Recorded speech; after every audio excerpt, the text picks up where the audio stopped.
In today's lecture, we are going to take a new topic that is going to be a resource access control.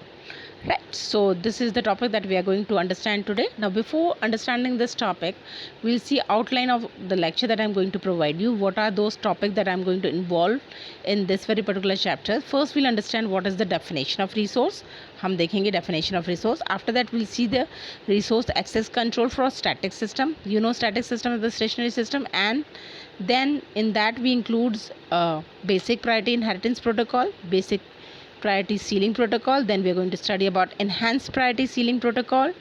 After that, we are going to see the resource access control for dynamic system. First, we have seen the static system. After that, we are going to see the dynamic system, and then we are going to see the effects of scheduling, and then next we are going to see implementing resource access control. So let's start it. Now, before starting this, what do you understand by the word resource? आप resource से क्या समझते हैं? What do you understand by this word resource? See, resource can be defined as any systems which fulfill a requirement. Whatever the requirement we are having is being fulfilled by the resources.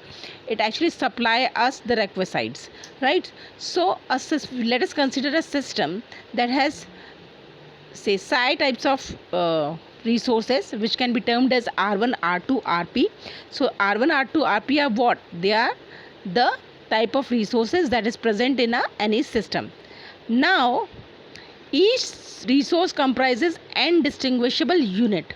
Now, what do you understand by the indistinguishable unit? See, indistinguishable unit which cannot be distinguished, which cannot be, they are almost similar. You cannot, differentiate between such units. So, such units are termed as indistinguishable unit. So, we are considering each resource comprises of indistinguishable unit. Means the first we had a system. In system we had a resources that is R1, R2, R3. Now these resources are comprises of indistinguishable unit. What are present in it? In the resources, indistinguishable units are present. Plentiful resources have no effect on the scheduling and so are ignored. So all the plentiful resources, they don't have any effect on the scheduling, so we can actually ignore them. Each unit of this resource is used in a non-preemptible and mutually exclusive manner. So what is the method by which we are actually using these resources? We are actually using these resources in a non-preemptible and mutually exclusive manners. So resources are serially reusable. How you can use these resources? You can use these resources serially reusable. You understand by the meaning of serially? See, we have two types of communication, serial and parallel. What happens in the serial? One by one bitwise take place in the same line, whereas in serial communication what it used to happen? The communications take place parallelly and simultaneously between two devices, right? More than one devices. So what type of, first of all that you need to understand is each unit of the resources is used in a non-preemptive and mutually exclusive manner. सबसे पहले क्या किया हमने? Non preemptive और mutually exclusive manner में use किया. And resources are serially reusable. How can you reuse those resources? Obviously resources have the capacity to be reused again and again and again. You can use them. And how you can reuse them? Serially, right? So if the resource can be used by more than one job at a time, we model that resource as having many units, each used mutually exclusive. And suppose there is a conditions in which resources are used by more than one job at a time. Suppose job J1 is asking for resource R1, similarly job 2 is asking for the same resource R1 at the same time. So what is happening over here? What is happening? Job J1 and J2 both are asking for resource R1 at the same time. So what happens in that case? We model the resource as having many units. We consider that the resources are having many units, right? बहुत सारी units उसके पास है. Each use mutually exclusive. और जितनी भी units हैं उसको हम म्यूचुअली एक्सक्लूसिव यूज़ कर सकते हैं. और ये हम कब कंसिडर करते हैं? जब रिसोर्सेज, जो कोई भी जॉब है J1, J2, J3, वो सेम रिसोर्स R1 को सेम टाइम T1 में रिक्वायर कर रही हैं, तो हम ऐसे रिसोर्स को कंसिडर करते हैं कि इसमें बहुत सारी यूनिट है और वो म्यूचुअली एक्सक्लूसिव सबका जो रिक्वायरमेंट है उसे फुलफिल कर रहा है. It is mutually exclusive way. It is fulfilling the requisite or requirement of all the jobs J1, J2 and J3, right? This is clear. Now access to the resource is controlled using logs, right? So since we are taking the resources Okay, fine, whenever the job J1, J2, J3 is actually requiring the resources, right? So how is there some mode by which you can actually control the access to the resources, and how you are going to control? Otherwise the J1 will take, from day to night. This job J1 is using the resource R1, right? So we should always have some way by which we can actually control. What is that way? That way is using locks. Job attempts to lock a resource before starting to use it, right? Before using it, what do the job do? It lock that resource and unlock the resource afterwards. By first it is saying lock is just a way or a mode to control the access of resource, and it is, you can also say okay fine, job J1 is locked the resource. He's saying I'm using that resource right now, so you wait. So job attempts to lock a resource before starting to use it. First job J1 is going, it need a required, suppose say job J1 is there and it required the resource R1. So job J1 sends a request and one to the resource R1, and as it start, before starting to use that resource R1, it locked that resource, right?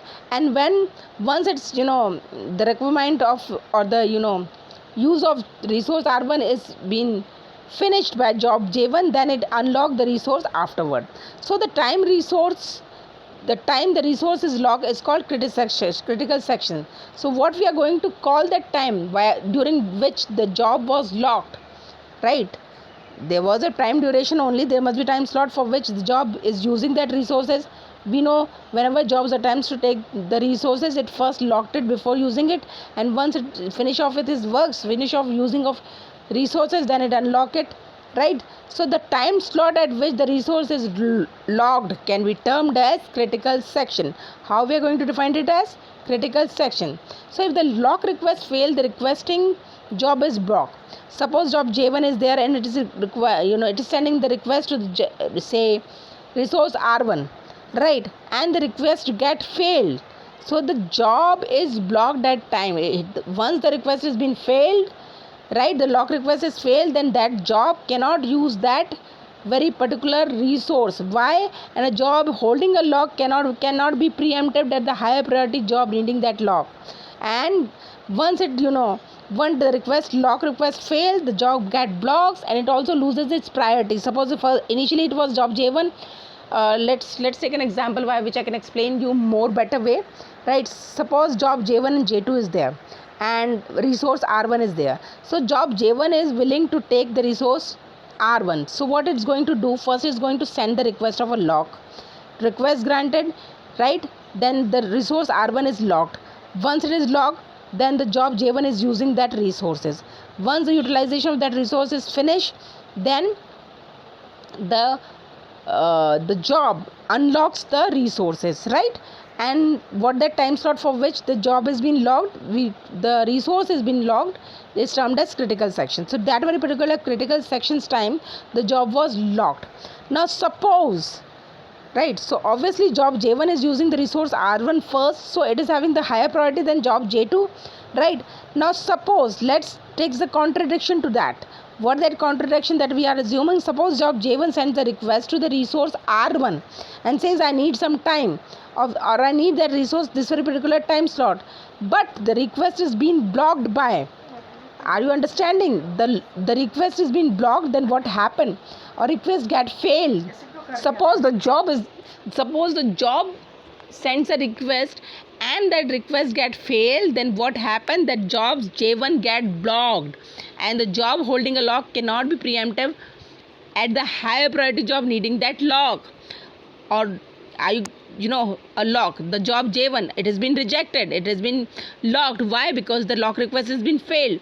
So initially the job J1 is having the priority over the job J2, right? Job J1 was having higher priority than job J2, but now since the request of the lock has been failed, so it cannot be preempted by higher priority job needing that lock. So at this stage it cannot be preempted by higher priority job, and that's what this point is explaining, right? I hope this is clear to you. Now the critical section may nest if a job needs multiple simultaneous resources. Suppose job J1 required at the same time, it is requiring the resource R1 and R2 and R3. So at this condition or in such situation, what is happening? Critical sections may nest if a job, you can nest that job, you can nest it. Nest means one inside the other. If a job needs multiple simultaneous resources at this multiple simultaneously, you understand the meaning of simultaneously? At the same time. So at that section you can use critical section nest, right? I hope this point is clear to you, and still if you find any difficulty, please feel free to ask me. Thank you so very much.